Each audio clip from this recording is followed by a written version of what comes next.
अस्सलाम वालेकुम, मैं डॉक्टर सारा सफदर के फोरम से मुखातिब हूँ। उम्मीद है आप सब खैरियत से होंगे। आज हम दौराने हमल खून की कमी की बात करेंगे कि प्रेग्नेंट वुमेन में लो एचबी होना कितना नुकसानदेह है, एचबी लेवल्स कितने नॉर्मल होते हैं, और अगर आप सीबीसी की रिपोर्ट किसी भी लेबोरेटरी से करवाते हैं तो उसको आप कैसे पढ़ सकते हैं और उसको कैसे समझ सकते हैं।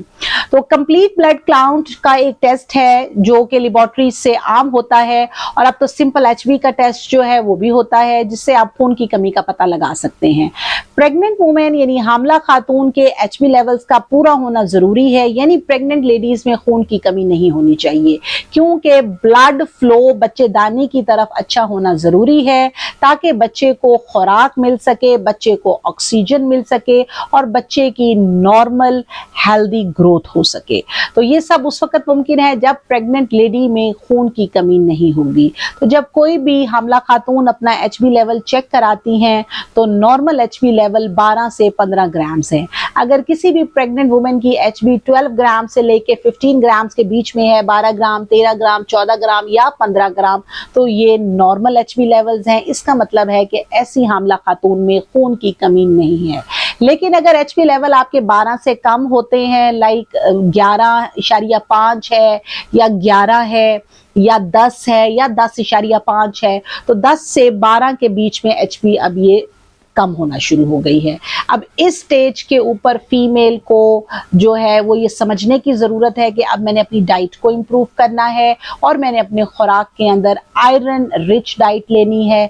आयरन रिच डाइट से मुराद क्या है कि ऐसी खुराक जिसके अंदर जो है वो आयरन मौजूद है।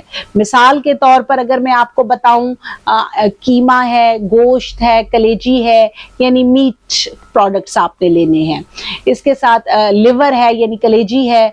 फिर आप दालों में सुर्ख लोबिये की दाल है। फ्रूट्स में अगर हम बात करें तो सेब है, खजूर है, अनार है, तो इसी तरह से दालें हैं, रोज का एक अंडा है। तो आपने ग्रीन लीफी वेजिटेबल है यानी हरे पत्तों वाली सब्जियां हैं जिसमें पालक, मेथी, साग आ जाता है। ये तमाम चीजें ऐसी हैं जो फुल ऑफ आयरन है। तो प्रेग्नेंट वुमेन ने सबसे पहले अपनी डाइट को बेहतर करना है। एचबी को एब्जॉर्ब होने के लिए अब यहाँ कैल्शियम की जरूरत है। आप आयरन ले रहे हैं लेकिन डाइट पे कैल्शियम नहीं ले रहे या विटामिन सी साथ ऐड नहीं कर रहे, तो नेचुरली आपके एचबी लेवल इंप्रूव नहीं होंगे। तो जहां आपको आयरन रिच डाइट लेनी है वहां आपने अपनी डाइट के अंदर कैल्शियम भी लेनी है, जो आपको दूध में मिलेगी, अंडे में मिलेगी, सनलाइट यानी सूरज की रोशनी से भी मिलेगी, और विटामिन सी आपको नींबू में मिलेगा, टमाटर में मिलेगा, इसके अलावा किन्नू में मिलेगा। तो आपने इस तरह की डाइट यूज करनी है जिसमें आपको आयरन भी मिले, आपको कैल्शियम भी मिले, आपको विटामिन सी भी मिले।